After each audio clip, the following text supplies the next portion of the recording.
Hello friends, welcome back to my channel.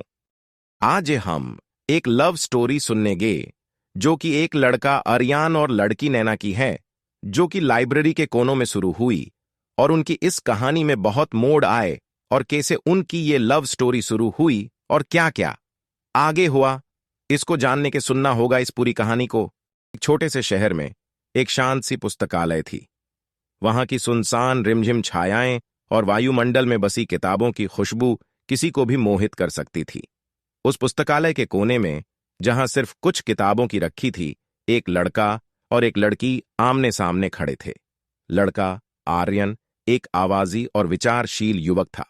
उसके चश्मे की परत के पीछे उसकी दुनिया के सभी रहस्य छिपे थे। वह पुस्तकों के संग्रह को खोजते वक्त विचारों में खोया रहता था। वह पुस्तकालय में अकेले आने का कारण यही था कि उसकी दुनिया में सब कुछ अधूरा लगता था। और लड़की नैना एक रहस्यमयी आकर्षकता से भरपूर थी। उसके चेहरे पर हमेशा एक मुस्कान बिखरी रहती थी, जैसे वह किसी अनदेखे सौंदर्य की खोज में थी। उसके हाथ में एक पुरानी किताब थी जिसे वह बार बार पढ़ती और उसके पन्नों में खो जाती। एक दिन पुस्तकालय की एक कोने में वे दोनों आमने सामने आ गए। वे अपनी पसंदीदा किताबों की बातचीत कर रहे थे और समय बिताने लगे। आर्यन की गहरी सोच और नैना की अद्भुत समझ ने उन्हें एक दूसरे की कमी को महसूस कराया। धीरे धीरे वे दोनों पुस्तकालय की कोनों में मिलने लगे, अपनी खास बातों में खो जाते और एक दूसरे के साथ समय बिताने लगे। उनकी मुलाकातें पुस्तकों के संग्रह में खोई हुई किताबों के पन्नों के बीच होती थीं, जैसे कि वे खुद ही एक कहानी का हिस्सा बन गए हो। समय बीतता गया और एक दिन जब बारिश की बूंदें छत पर गिर रही थीं, आर्यन ने नैना से पूछा, क्या तुम मेरी कहानी का हिस्सा बनना चाहोगी? नैना ने उसकी ओर देखा और उसकी आंखों में एक अनमोल मीठी सी बात छुपी थी। हाँ, मैं तुम्हारी कहानी का हिस्सा बनना चाहती हूं, उसने कहा। उनकी दोस्ती धीरे धीरे प्यार में बदलने लगी, जैसे कि एक किताब के पन्ने पल पल मुड़ रहे हों। उनकी बातों में अब एक खास मिठास थी जो उनकी दिलों को मिलती गई।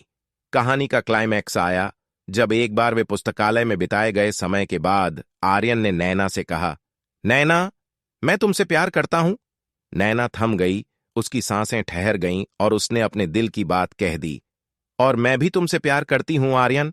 उनके शब्दों के साथ बारिश की बूंदें उनकी जुबानों से जैसे कि गिरकर भूमि को छू गई हों। उनकी आंखों में प्यार और संतुष्टि की चमक थी, जो उनके दिलों के सबसे गुहारे कोनों में उमड़ रही थी। आर्यन ने खुशी के साथ नैना के हाथों को पकड़ा और उन्हें एक आदर्श मुस्कान दी। तुम्हारे बिना मेरी कहानी अधूरी थी, नैना। नैना ने उसकी दिशा में देखा और उनकी आंखों में खुशी और आश्चर्य का आभास किया।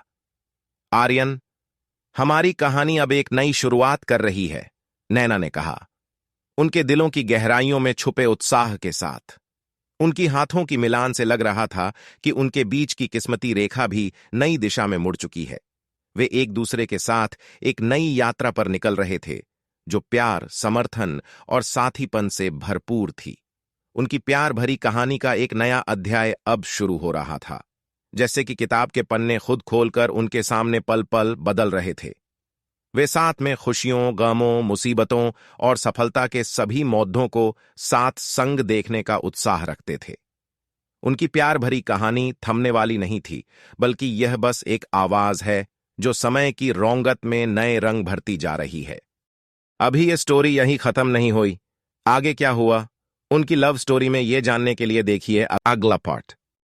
Thank you friends. अगर आपको स्टोरी पसंद आई हो तो वीडियो को लाइक करें, और अगर आपको भी स्टोरी सुनने पसंद है तो चैनल को सब्सक्राइब कर ले और कमेंट करके बताएं